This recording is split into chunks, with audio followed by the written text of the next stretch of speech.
Hello and welcome to SPMIS Academy. Today we will analyze important newspaper articles of 13th October 2020. Please note you can download the PDF version of today's newspaper analysis by clicking the link given in the comment section.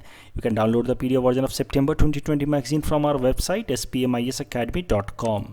Before we proceed, there is an announcement. जिन बच्चों ने भी कल APSC combined competitive mains exam clear कर लिया, first of all congratulations from our side. और जिन बच्चों का अनफॉर्चुनेटली नहीं हुआ है, आप लोग को और पेशेंस रखना चाहिए और ज़्यादा मेहनत करनी चाहिए ताकि अगले बार आपकी सक्सेस गारंटेड हो जाए। जिन स्टूडेंट्स ने भी ये एग्ज़ाम क्लियर कर लिया है मेंस एग्ज़ाम, उनको इंटरव्यू की तैयारी और अच्छे तरीके से करनी चाहिए।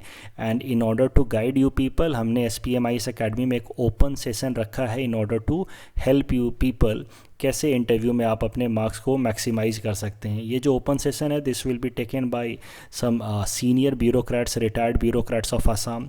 उन्होंने आसाम के अलग अलग सीनियर डिपार्टमेंट्स को होल्ड किया है, सो दे नो बेटर कि एक सिविल सर्विसेज एस्पिरेंट के अंदर क्या क्या चीज़ें होनी चाहिए in order to become a civil servant. वो आपको बहुत बेहतरीन गाइड कर पाएंगे कि आपको किस तरीके से इंटरव्यू में अपने आप को कंडक्ट करना चाहिए। So we welcome you all to attend our open session on the interview guidance programme, and for more information you can contact the contact details given here. Today we will be covering these topics from today's newspaper session. The first article is taken from editorial segment. It is about measures taken to boost consumption. This topic is important from our syllabus paper for Indian economy point of view. So इस article का पहले background समझ लेते हैं। देखो, पहले भी हम डिस्कस कर चुके हैं कि इकोनॉमी के दो ही इम्पॉर्टेंट कंपोनेंट्स होते हैं, या there are two wheels of economy, demand and supply side. और अगर हम इकोनॉमी ग्रोथ को प्रमोट करना है तो आइदर वी प्रमोट डिमांड और वी बूस्ट सप्लाई। किसी एक चीज़ को अगर हम बूस्ट करेंगे तो दूसरी अपने आप बूस्ट होगी। सप्लाई देखो डिमांड के बिना हो नहीं सकती, otherwise it will lead to wastage, और जब जब डिमांड आएगा it will lead to increase in production. So demand and supply are interlinked, और किसी एक को अगर हम बूस्ट करते हैं तो ऑटोमेटिकली इकोनॉमी के अंदर ग्रोथ रजिस्टर होता है। डिमांड बूस्ट करने के अलग अलग तरीके हैं। लोगों के हाथ में सीधे सीधे पैसा डाल दिया जाए, उनको किसी तरीके से उनको मान लो पेंशन स्कीम दे दी जाए, उनका इनकम बढ़ा दिया जाए, so that way demand can boost. लोगों का इनकम टैक्स कट कर दिया जाए, तो लोगों के हाथ में जब ज़्यादा पैसा होगा तो लोग ज़्यादा डिमांड करेंगे, डिमांड मतलब कंज्यूम करेंगे, और इससे अपने आप सप्लाई बढ़ जाएगा। सप्लाई बढ़ाने का भी अपना तरीका है। बैंक्स के थ्रू जो इंडस्ट्रीज हैं उनको सस्ते दामों पे लोन दिया जाए, रेपो रेट कम कर दिया जाए। So on all these ways supply can be boosted. So demand and supply are the two important segments. और हमने जो अपनी न्यूज़पेपर एनालिसिस थी ऑफ 30 सितंबर 2020, वहाँ पर डिटेल में डिस्कस किया था कि कैसे जो रिसेंटली अनाउंस्ड पैकेज स्कीम थे आत्मनिर्भर भारत अभियान, जिसमें लगभग 20 लाख करोड़ रुपए खर्च किए जाएंगे in order to boost the Indian economy post कोविड-19। ये जो पूरा का पूरा स्कीम है that is mostly focusing on supply side. कैसे हमने देखा कि 3 लाख करोड़ तक का तो क्रेडिट स्कीम था जस्ट फॉर MSME सेक्टर, तो सप्लाई साइड में यानी कि इंडस्ट्रीज़ को पैसा दे करके उनका प्रोडक्शन इंक्रीज कराने पे ज़्यादा फोकस किया गया है इन आत्मनिर्भर भारत अभियान। ये डिटेल में हमने देखा था हमारे न्यूज़पेपर एनालिसिस ऑफ 30 सितंबर 2020। वहीं हमने देखा था कि सिर्फ सप्लाई पे फोकस करने से इकोनॉमी में ग्रोथ नहीं आएगा, क्योंकि जब तक लोगों के हाथ में पैसा नहीं होगा तब तक लोग कंज्यूम नहीं करेंगे, डिमांड नहीं करेंगे, और जब तक लोग डिमांड नहीं करेंगे जो प्रोड्यूसर है वो अपना सप्लाई नहीं बढ़ाएगा। इरिस्पेक्टिव ऑफ द फैक्ट कि हमने टैक्स कट कर दिया हो या उनको सस्ते दामों पर लोन दे रहे हो, supply will not pick unless the demand picks up. So demand plays more important role. यही हमने उस दिन डिस्कस किया था हमारे न्यूज़पेपर एनालिसिस ऑफ 30 सितंबर 2020। तो अब करंट अनाउंसमेंट देखते हैं। ये आर्ग्यूमेंट तो भारत सरकार भी समझ रही थी कि सिर्फ सप्लाई साइड को बूस्ट करने से फ़ायदा होगा नहीं, तो अब भारत सरकार ने डिमांड साइड को बूस्ट करने के लिए इनिशिएटिव्स लेने शुरू कर दिए हैं। सो इन रिसेंट अनाउंसमेंट, जो कल की अनाउंसमेंट थी जो आज हम कवर कर रहे हैं, इसमें भारत सरकार ने कुछ इनिशिएटिव्स लिए हैं in order to boost demands in the Indian economy. और ये जो दो इंपॉर्टेंट अनाउंसमेंट्स हैं, they are the first one is leave travel concession voucher scheme, second one is festival advance scheme. So सबसे पहले leave travel concession voucher scheme, LTC voucher scheme को समझते हैं।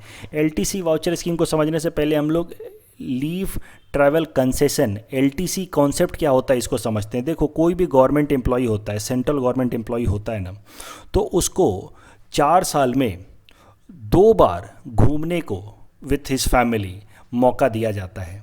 आप भी ये बात जानते होंगे, सेंट्रल गवर्नमेंट के एम्प्लॉयज़ को 4 साल में कम से कम 2 बार उनको घूमने का मौका दिया जाता है कहीं भी। या तो वो अपने होम टाउन जा सकते हैं, या तो फिर किसी अपने फेवरेट टूरिस्ट डेस्टिनेशन पे जा सकते हैं। अपने अपने उनके जो भी उनका लेवल है उसके हिसाब से उनको वो ये एलटीसी का बेनिफिट दिया जाता है। जो हायर लेवल के एम्प्लॉयज़ होते हैं उन लोगों को तो फिर फॉरेन टूर भी मिलता है, वो फॉरेन में भी जाकर के एलटीसी को कैश कर सकते हैं। तो इस तरीके से उनको घूमने का मौका दिया जाता है हर 4 साल में 2 बार। और ये 4-4 साल की साइकिल होती है, वो करंट साइकिल चल रही है 2018 से 2021 की। उसके बाद फिर अगला साइकिल शुरू होगा 2021 से 2025 का। तो इस 4 साल में अगर आपने घूमा तो ठीक, अदरवाइज ये लैप्स कर जाता है। इसी को हम लोग कहते हैं leave travel concession benefit to central government employees. अभी हुआ क्या कि 2018 से 21 तक का ये साइकिल चल रहा है, लेकिन कई सारे सेंट्रल गवर्नमेंट एम्प्लॉयज़ थे जिन्होंने अभी तक इसका इस्तेमाल नहीं किया था। कई सारे लोगों ने कर भी लिया होगा 2018 और 19 में, but many of them had not used it till 2020। और अब कोविड-19 पैंडेमिक के बाद तो इट बिकम्स हाईली अनलाइकली कि आने वाले टाइम में कोई टूर करेगा। सो इस साल तो किसी ने टूर किया नहीं, और अगले साल भी it almost appears very difficult by मार्च 2021 की कोई टूर करेगा। सो इस कारण से भारत सरकार ने इस एलटीसी कंपोनेंट को, लीव ट्रैवल कंसेशन वाला जो कंपोनेंट है, इसको रीस्ट्रक्चर कर दिया है, इसको चेंज कर दिया है। भारत सरकार ने क्या किया है कि जिन एम्प्लॉयज़ ने भी इस एलटीसी बेनिफिट का इस्तेमाल नहीं किया था अभी तक, उन सब को उतना कैश अमाउंट उनके अकाउंट में ट्रांसफ़र कर दिया जाएगा। जो भी उनका बनता है एयर ट्रैवल का, जो भी उनके अलग अलग कैटेगरीज के हिसाब से ऑन द बेसिस ऑफ जो उनका स्टेटस है, उसके बेसिस पे जो भी उनका एलटीसी कंसेशन बनता है, लीव ट्रैवल कंसेशन बनता है, वो उनके अकाउंट में वो पैसा ट्रांसफ़र कर दिया जाएगा। और उस पैसे से अगर वो कुछ खरीदते हैं, कोई भी ऐसी चीज़ खरीदते हैं, ऑनलाइन खरीदते हैं, तो फिर उस पर उनको टैक्स बेनिफिट भी मिलेगा, यानी कि वो पैसे पे उनको टैक्स नहीं भरना होगा। मान लो उनके अकाउंट में, ये सेंट्रल गवर्नमेंट के एम्प्लॉय के अकाउंट में 2 लाख रुपए भारत सरकार ने लीव ट्रैवल कंसेशन की तरह डाला। अब ये 2 लाख रुपए का इस्तेमाल करके कुछ ऑनलाइन अगर ख़रीदते हैं, मान लो को मोबाइल फ़ोन ख़रीदते हैं, कंप्यूटर ख़रीदते हैं, तो उस पे इनको टैक्स उस अमाउंट पे फिर नहीं देना होगा, अलग से टैक्स नहीं देना होगा। अदरवाइज ये जो 2 लाख रुपए का इनकम मिला है उस पर उनको इनकम टैक्स लगेगा। तो ये जानबूझ के किया गया है ताकि जो भी पैसा इनको एलटीसी के फॉर्म में मिल रहा है वो अपने बैंक अकाउंट में ये लोग सेव ना करें, उसको ये कंज्यूम करें, उसको खर्च करें। खर्च करेंगे तो क्या होगा, डिमांड बढ़ेगी इकोनॉमी में। जब डिमांड बढ़ेगी तो अपने आप सप्लाई बढ़ेगा और ग्रोथ बढ़ेगी इकोनॉमी के अंदर। So that is the concept. और ये भी कहा है भारत सरकार ने कि आप जिस भी कंपोनेंट पे खर्च करेंगे वो डिजिटल मोड में होना चाहिए। डिजिटल मोड में होने से क्या होगा कि भारत सरकार को उस पर टैक्स आसानी से मिल पाएगा। और इसमें ये भी कंडीशंस लगाएं कि कम से कम उन वही सारे गुड्स आपको खरीदने हैं जिस पे 12% या उससे ज़्यादा जीएसटी लग रहा हो। उससे सस्ते दामों वाला अगर प्रोडक्ट खरीदेंगे तो उस पर फिर आपको ये कंसेशन, टैक्स कंसेशन नहीं मिलेगा। तो ये सारा कुछ बहुत कॉम्प्लेक्स है, इतना आपको एग्जाम पॉइंट ऑफ व्यू से याद नहीं रखना है। आपको बस इतना याद रखना है कि recently the government of India took these 2 initiatives in order to boost demand, leave travel concession voucher scheme and advance scheme. और अब जरा समझ लेते हैं कि आखिर ये leave travel concession voucher scheme से फ़ायदा क्या होगा। Of course it will boost demand. जब लोगों के अकाउंट में पैसा जाएगा और पैसे को अगर वो सिर्फ सेव करके रखते हैं अपने अकाउंट में तो उस पर टैक्स भरना होगा, अगर उस पर खर्च करते हैं तो टैक्स नहीं भरना होगा। So naturally they would like to spend it, and in that way when they will spend there will be boost in demand, and with boost in demand there will be increase in supply. दूसरा फ़ायदा होगा boost in GST collection. Bharat सरकार ने साफ साफ कह दिया कि आपको ऑनलाइन पेमेंट में ही खरीदना है ताकि आप जीएसटी की चोरी ना कर पाएँ। और 12% या उससे ज़्यादा जिस प्रोडक्ट पे टैक्स लगता है, बस आप वही प्रोडक्ट खरीद सकते हैं in order to enjoy the tax benefits. तो इस तरीके से जीएसटी कलेक्शन भी बूस्ट होगा भारत सरकार का। तो ये 2 फ़ायदे हैं, लेकिन एक निगेटिव्स भी हो सकता है इसका। टूरिज़्म एंड हॉस्पिटैलिटी सेक्टर जो ऑलरेडी स्ट्रगल कर रहा है, अब वो उसको और ज़्यादा नुकसान हो जाएगा। जो लोग एलटीसी को इनकैश करके घूमते, अब कोविड-19 का इम्पैक्ट तो कम नहीं हो रहा है, बट फियर ज़रूर कम हो रहा है लोगों का। पीपल आर कमिंग आउट और धीरे धीरे अनलॉक का प्रोसेस भी लगभग कंप्लीट हो चुका है, लगभग हर चीज़ खुल चुका है। तो now tourism was picking up slowly. तो अब वो टूरिज़्म को फिर से नेगेटिव इम्पैक्ट लगेगा। एलटीसी वाले अब टूरिज़्म को ऑप्ट नहीं करेंगे, rather they will spend it in buying some goods and services on digital mode. So tourism and hospitality sector that was already struggling because of COVID-19 will have huge impact, negative impact because of LTC voucher scheme. दूसरा जो scheme मैंने बताया, festival advance scheme. Festival advance scheme में क्या करेगी भारत सरकार, in central government employees को उन्हीं के सैलरी से 10,000 रुपये एडवांस देगी। ये जैसे दुर्गा पूजा वाला फेस्टिवल सीजन आ रहा है, तो इसके पहले इनके अकाउंट में 10,000 रुपये इन्हीं के अकाउंट से ट्रांसफ़र कर देगी। मान लो इनकी सैलरी है 1 लाख रुपए की, तो जो अगले महीने आने वाली है नवंबर महीने में, तो वो पहले ही उसमें 10,000 रुपये इनके अकाउंट में ट्रांसफ़र कर दिया जाएगा, और वो फिर 10,000 रुपये आने वाले 10 महीनों में 1-1 हज़ार करके वो इंस्टॉलमेंट के फॉर्म में कट किया जाएगा इनकी सैलरी से। ये क्यों किया जा रहा है, फेस्टिव सीजन से पहले इनके अकाउंट में पैसा डाल देने से होगा क्या कि वो कंज्यूम ज़्यादा करेंगे, फेस्टिवल में फिर नई नई चीज़ें खरीदेंगे, तो इससे इकोनॉमी को बूस्ट मिलेगा, इकोनॉमी में डिमांड और फर्दर होगा and it will help in boosting growth in the Indian economy. आपको एक बात मैं और बता दूं कि ये कॉन्सेप्ट जो है एडवांस स्कीम का, फेस्टिवल एडवांस स्कीम का, ये पहले इंडिया में एप्लीकेबल था। हर साल दिवाली और दुर्गा पूजा से पहले भारत सरकार एडवांस फेस्टिवल स्कीम लेकर के आती थी, लेकिन फिर 7th पे कमीशन के बाद इसको डिसकंटिन्यू कर दिया गया था।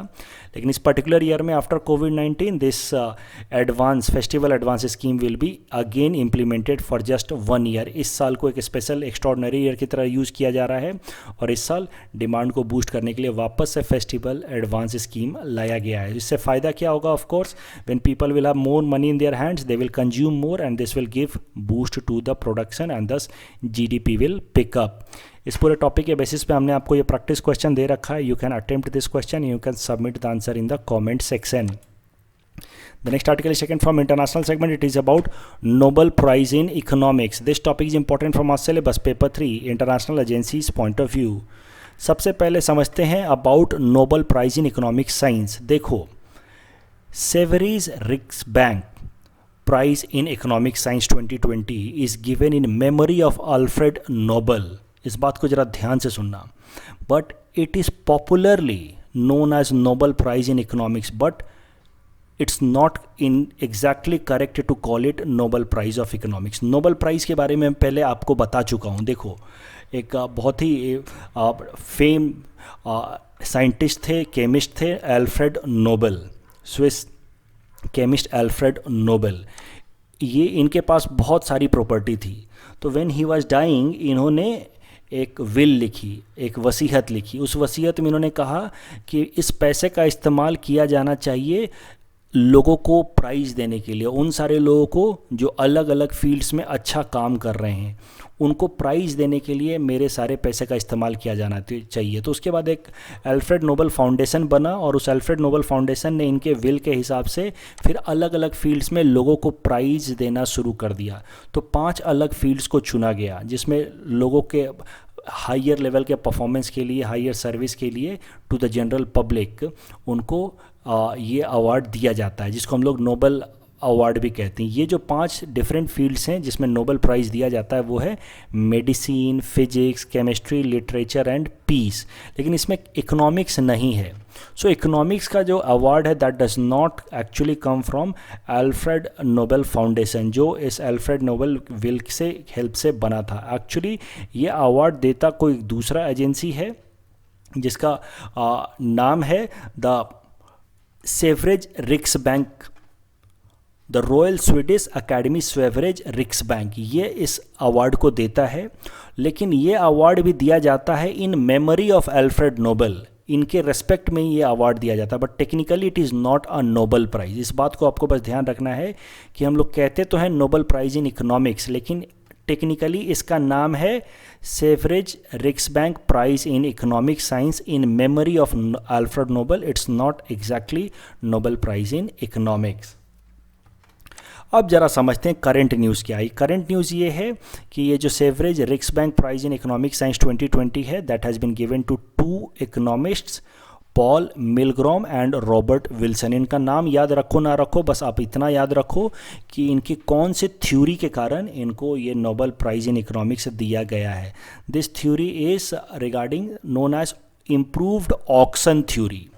इसका आपको याद रखना है इस बात को कि they have been given this Nobel prize in economics because of their improved auction theory. Auction तो आई होप आप समझते ही होंगे, इस तरीके से बोली लगती है। मान लो कोई प्रोडक्ट बेचना है तो एक इंसान फिर बोलता है, लोग बैठे रहते हैं, वो फिर बिडिंग में हिस्सा लेते हैं। कोई बोलता है मैं 10 रुपये में खरीदूंगा, कोई बोलता है 20, कोई बोलता है मैं 50 में खरीदूंगा। सो इस तरह से ऑक्शन होता है। ऑक्शन को किस तरीके से और साइंटिफिक बनाया जा सकता है, इसको उन्होंने अपनी थ्योरी में यही बताया है और इसके कारण इनको ये नोबेल प्राइज़ इन इकोनॉमिक्स मिला है। उन्होंने ऑक्शन में डिटेल में डिस्कस किया है कि किस तरीके से ऑक्शन में विनर्स कर्स काम करता है। विनर्स कर्स, तो विनर्स कर्स क्या है ज़रा देखो। विनर्स कर्स मतलब इसका डेफिनेशन मैं पढ़ देता हूँ। Winner's curse is the tendency for the winning bid in an auction to exceed the intrinsic value और the true worth of an item. इस फिगर की मदद से समझते हैं। ये देखो, मान लो ये 30 रुपये का आइटम है जिसको ऑक्शन पे रखा गया है और ये इंसान जोश जोश में हायर ऑप्टिमिस्टिक बिडिंग करके इस 30 रुपये का सामान को 50 रुपये में ख़रीद लेता है। सो एक्चुअली ये जीता है, he has won this bidding, लेकिन ओवरऑल इसको नुकसान हुआ है because of winning this bid. उसको हम लोग कहते हैं winner's curse. Winner's curse is a tendency for the winning bid, तो है ये विनिंग बिड, इसने 50 रुपये की बोली लगा करके जीता है in an auction to exceed the intrinsic value. जो प्रोडक्ट वो खरीद रहा है उसकी इंट्रेंसिक वैल्यू है 30 रुपये की, लेकिन खरीदा इसने 50 रुपये में। इसको हम लोग कहते हैं विनर्स कर्स। हो सकता है विनर्स कर्स के कारण ही इस साल नोबेल प्राइज़ इन इकोनॉमिक्स दिया गया, तो आपसे सीधा सीधा पूछ लिया जाए प्रीलिम्स में कि व्हाट इज़ विनर्स कर्स। तो इस टॉपिक के बेसिस पे हमने आपको ये प्रैक्टिस क्वेश्चन दिया है। You can attempt this question and you can submit the answer in the comment section. The next article is taken from Science and Technology segment. It is about National Supercomputing Mission. This topic is important from our syllabus paper for Science and Technology point of view. So सबसे पहले समझते हैं super computers क्या होते हैं। देखो, super computer is a computer with high level of performance. ये तो बात आप जानते ही होंगे, हम भी और आप भी सब नॉर्मल कंप्यूटर यूज करते हैं। लेकिन सुपर कंप्यूटर्स कैसे होते हैं, उनकी प्रोसेसिंग स्पीड बहुत ज़्यादा होती है। इनफैक्ट उनकी प्रोसेसिंग स्पीड को हम लोग अलग यूनिट में ही काउंट करते हैं, जिसको हम लोग कहते हैं फ्लॉप्स, फ्लोटिंग पॉइंट ऑपरेशंस पर सेकेंड। जबकि जो नॉर्मल कंप्यूटर्स हम लोग यूज करते हैं उनकी प्रोसेसिंग स्पीड को हम लोग मेजर करते हैं MIPS, मिलियन इंस्ट्रक्शंस पर सेकेंड। तो इन लोगों की ये देखो, सुपर कंप्यूटर का एक इमेज मैंने आपके साथ शेयर किया। Their processing speed is quite high. अब हमारे देश में देखो सुपर कंप्यूटर्स बहुत ज़्यादा नहीं थे, हम लोग सुपर कंप्यूटर्स के मामले में थोड़ा पीछे हैं। तो इसको सुपर कंप्यूटर्स प्रोडक्शन को बूस्ट करने के लिए हमारे देश में सुपर कंप्यूटिंग मिशन लॉन्च किया गया था 2015 में, जिसका ऑब्जेक्टिव था कि 70 high performance computing facility, super computing facilities बनाई जाएंगी इन कमिंग 7 ईयर्स। तो बाय 2022 तक हमें 70 हाई परफॉर्मिंग सुपर कंप्यूटर्स बनाने थे, लेकिन अभी तक हमने बनाए कितने हैं, जस्ट 3। तो अभी तक तो ये प्रोग्राम काफ़ी हद तक डेविएटेड दिख रहा है। ये जो स्कीम है national super computer mission, it is being implemented by department of science and technology, department of electronics information technology and ministry of electronics and information technology. ये 3 एजेंसीज मिल करके इस नेशनल सुपर कंप्यूटिंग मिशन को implement कर रहे हैं। अभी जो 3 super computers अभी तक बने हैं under national super computer mission, उनका भी नाम देख लेते हैं। पहला है परम शिवाय, it has been build by और इंस्टॉल्ड इन IIT BHU। दूसरा है super computer eight IIT Kharagpur, it has 1.3 petaflop high power computing capacity. और तीसरा है परम Brahma, that is installed eight IISER Pune. मैं ये नहीं कह रहा हूँ कि हमारे बस 3 ही सुपर कंप्यूटर है, मैं बस ये कह रहा हूँ कि नेशनल सुपर कंप्यूटिंग मिशन में 70 सुपर कंप्यूटर्स बनाए जाने थे, लेकिन अभी तक हमने बनाए बस 3 हैं। वो 3 ये हैं। इंडिया के अंदर अगर ओवरऑल देखा जाए तो हमारे पास टोटल 12 सुपर कंप्यूटर्स हैं, लेकिन अगर बाकी दुनिया के डेवलप कंट्री से कंपेयर किया जाए तो हम काफ़ी पीछे हैं। चाइना के पास टोटल 227 सुपर कंप्यूटर्स हैं, US के पास 119 सुपर कंप्यूटर्स हैं। तो we greatly lag by China and other developed countries of the world as far as super computers and their capacity is concerned. अब करंट न्यूज़ देख लेते हैं। देखो, IIT गुवाहाटी ने एक MOU साइन किया है CDAC के साथ in order to establish a super computer in its own campus। इस सुपर कंप्यूटर का स्पीड होगा 650 टेराफ्लॉप। अब ये न्यूज़ अपने आप में कोई बहुत इंपॉर्टेंट नहीं है, ज़्यादा इंपॉर्टेंट था आपको समझना कि what is national super computing mission.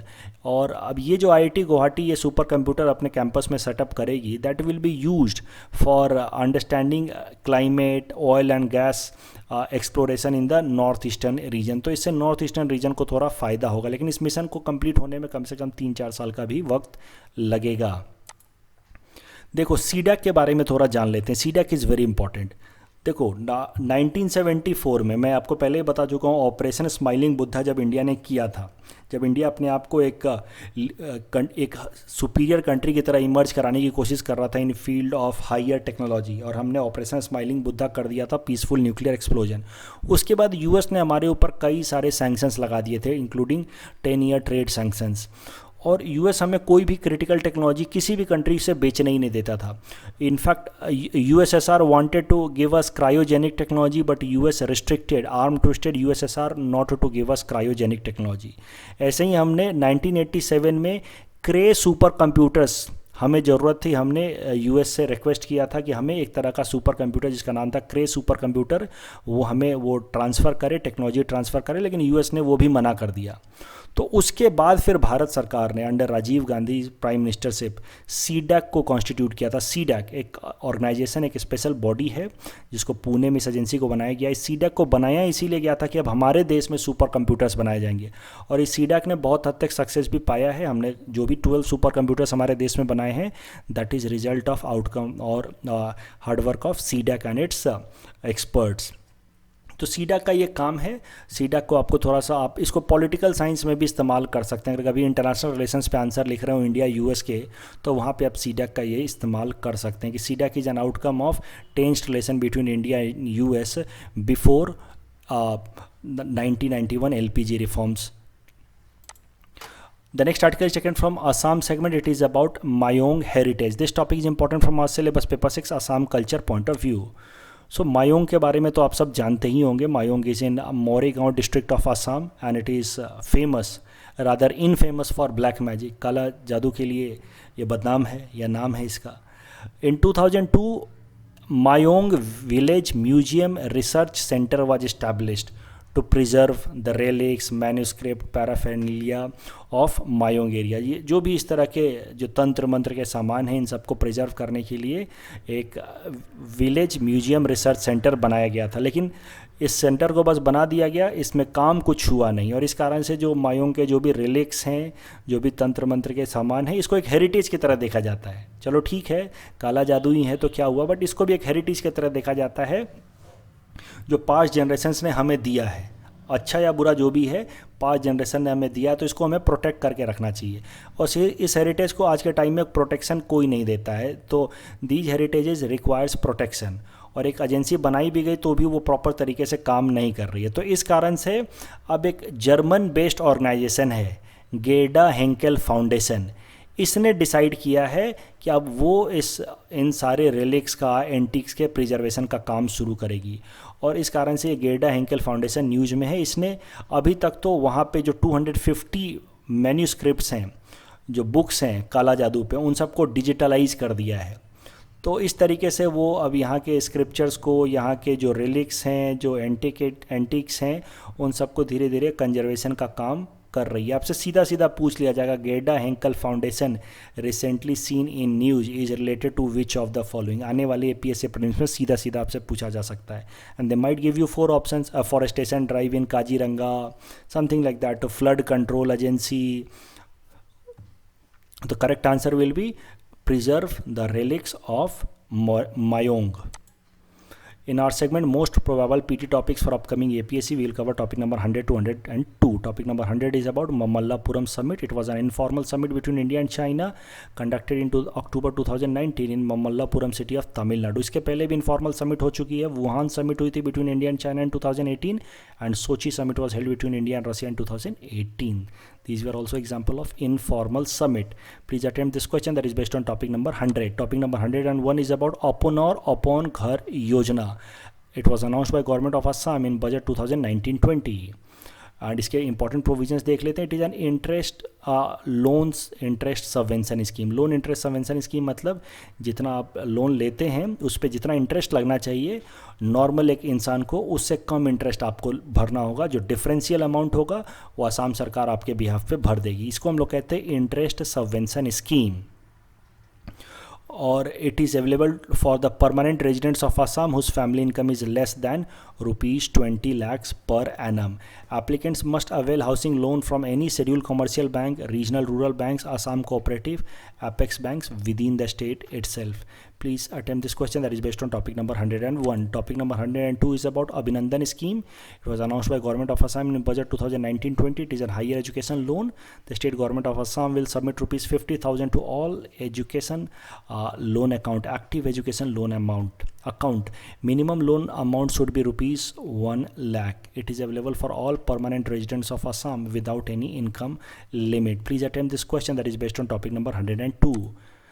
This is the answer of question number 97 to 99 that we are given in yesterday's newspaper analysis. Today's question can be attempted by students and you can submit the answer in the comment section. We will be sharing answer of these questions in tomorrow's newspaper analysis. कल जो हमने practice question दिया था उसका एक बार answer देख लेते हैं. First question was regarding GST council. Union minister is chairman of GST council. Of course it is right.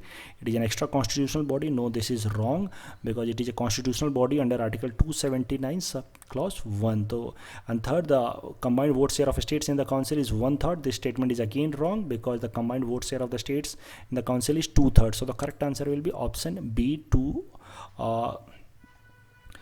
The correct answer will be actually I have not given the correct option, so correct option will be option 1 only.